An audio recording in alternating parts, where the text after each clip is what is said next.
Yeah, how was it going? Welcome to another battle. This battle was some days ago versus my good friend Naveed, the smart boy, aka to PC driver in Showdown. And yeah, we had a cool battle. It was a friendly battle, but it was awesome. It turned to be a pretty nice battle. Just lots of mind games because we know each other, we know how we play. So you'll see. Nice battle we have here. So 3, 2, 1, and let's press the play button. I'm on the right side. I lead with Absol because Ferrothorn is gonna put the hazards, and I have the flamethrower just for that. Ferrothorn, Skarmory's, Fortress, and Klefki's, but he knows that I have the magic bound and my Absol, my shenanigans, and goes straight for the Gyro Ball, which I don't care. Here he shows the Costa Berry, and I go for the substitute, predicting not exactly that, but I was like, well, I'm faster, maybe he goes for the lead sheet and I have a free sub. And yeah, I have a free sub actually. When he goes for the stones. So that's cool. Rocks, I mean. Now I have a sub, have a heavy hit on that Rotom. I mean heavy. So he's probably a defensive one. I go for the substitute on the Volt Switch, and then I can kill the Ferrothorn. So Ferrothorn was not allowed to put any interesting hazards, just the rocks, man, just the rocks. And yeah, as we can see, his Rotom is Scarf because it's faster than my Gengar, but Gengar is just destroying half of his team. He destroyed almost the Alakazam, the Rotom, and he killed Ferrothorn, so that's cool. Now I switch to Sylveon thinking that I can take any hit, but he has the Psyshock, which attacks my defense side, and that's pretty poor if we talk about Sylveon. So now I go for the Protect just to gain some lefties back, which, whatever.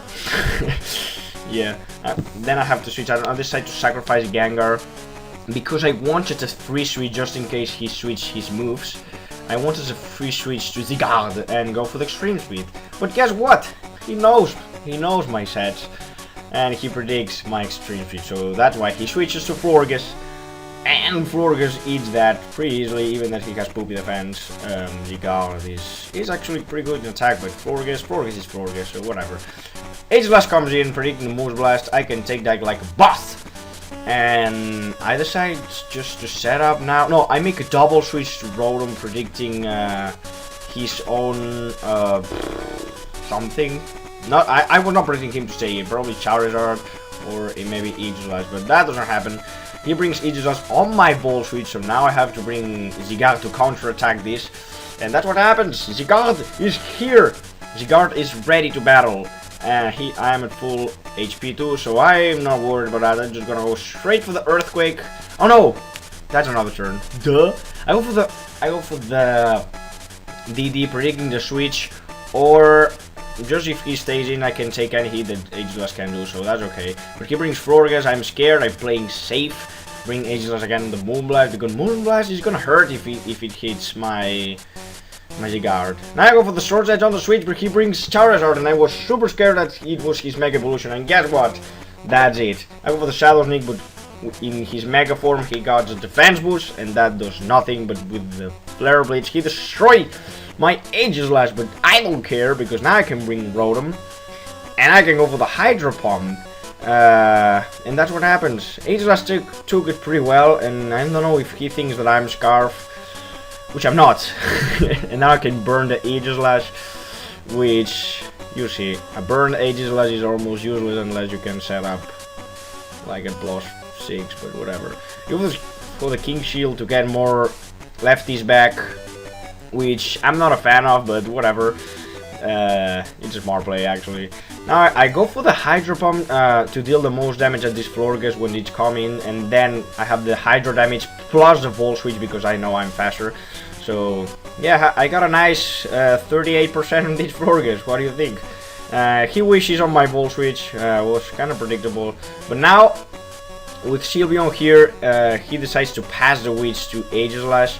And I know that he was trying to pass the Wish or just stay in.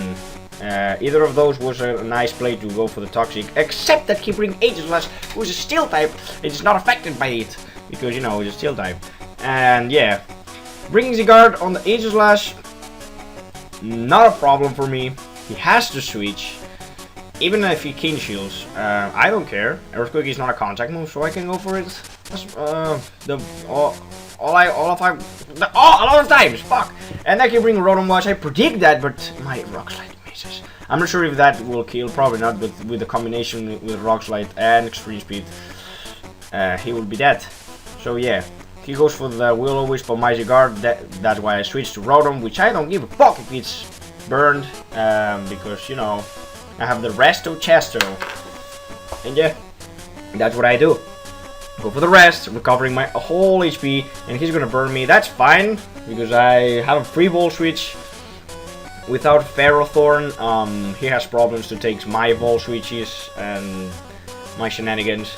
So yeah, the battle's not looking pretty good for me though. I have just 3 Pokemon and he has 4, but his Legatum is almost dead. I decided to sacrifice Sylveon here, which, looking at his strats, his Pokemon are almost dead. So yeah, now he goes for the Focus Blast. He misses, which at this moment doesn't matter because I would be able to kill him. But later on we'll see that probably this miss probably did matter. You'll see why. I go here for the Earthquake. I don't kill the Florges, and he goes for the Wish. And I predict him now to him to Protect, which that's what happens. And I go for the Dragon Dance on his Protect. So nice. Now he's in a pickle. He has to keep wishing or just switch out. He brings Charizard, but he's in his Mega Form, so I can freely go for the Earthquake, who will hit every member of his team. And that's why his Charizard died, because it's weak to it. You know, he protects to gain more HP back with the lefties, which is okay. I go for the Earthquake, does a lot of damage. He goes for the Moonblast, does 88%. That's why I said probably mattered the miss with Focus Blast, but it happened some turns ago, so maybe I could have recovered the damage a little bit with leftovers. I don't know why, but from now on it's just Zygarde cleaning the game with EQ. Ageless is not able to do nothing to my Zygarde. Zygarde is a beast. Zygarde is a beast. And yeah, that's the end of the battle. That was a nice battle. I enjoyed that battle a lot. When I end the battle, I was like, that was cool. The mind games, the predictions are real. But yeah, that was that. This is the battle. Hope you all enjoy. Keep your comments active as always, and your likes, and that makes me feel so better. And see you in the next thing I will do. See you there.